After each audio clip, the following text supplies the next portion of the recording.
2,70,000 অবৈধ হজযাত্রীকে ফিরিয়ে দিল। অনুমতি ছাড়া হজ করতে আসায় প্রায় 2,70,000 হজযাত্রীকে মক্কায় প্রবেশ করতে দেয়নি সৌদি আরব। দেশটির সরকার বলেছে, অতিরিক্ত ভিড় ও গত বছরের অভিজ্ঞতা মাথায় রেখেই এই সিদ্ধান্ত নেওয়া হয়েছে। সোমবার বার্তা সংস্থা এপির এক প্রতিবেদনে এই তথ্য জানানো হয়।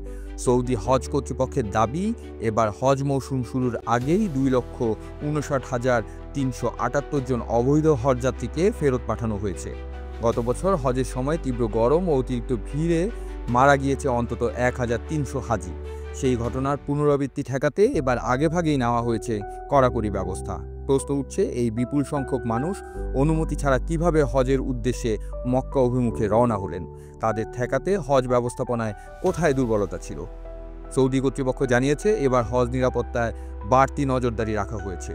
বিশেষ করে মক্কা প্রবেশপথ ও আশেপাশের এলাকায় স্থাপন করা হয়েছে চেকপোস্ট, যেখানে অনুমতি যাচাই করেই যাত্রীদের প্রবেশের সুযোগ দেওয়া হচ্ছে। সৌদি সিভিল ডিফেন্স জানায়, এবারের হজ মৌসুমে প্রথমবারের মতো ব্যবহৃত হচ্ছে নজরদারি ড্রোন। এসব ড্রোন আগুন নেভানো থেকে শুরু করে ভিড় নিয়ন্ত্রণ ও জরুরি পর্যবেক্ষণেও কাজে লাগছে। সরকারি বিধান অনুযায়ী অনুমতি ছাড়া হজে অংশ নিতে গেলে $5,000 পর্যন্ত জরিমানা এবং অন্য শাস্তির মুখোমুখি হতে হয়। এমনকি সৌদি নাগরিকরাও এই আওতার বাইরে নন। চলতি মৌসুমে ইতিমধ্যে 23,000-এর বেশি সৌদি নাগরিককে জরিমানা করা হয়েছে। পাশাপাশি হজ ব্যবস্থাপনায় অনিয়মের অভিযোগে বাতিল করা হয়েছে অন্তত 400টি হজ কোম্পানির লাইসেন্স। সৌদি কর্তৃপক্ষের তথ্য অনুযায়ী বর্তমানে মক্কায় অবস্থান করছেন প্রায় 14 লাখ হজযাত্রী। হজের মূল আনুষ্ঠানিকতা শুরুর আগেই এই সংখ্যা আরও বাড়তে পারে বলে ধারণা করা হচ্ছে।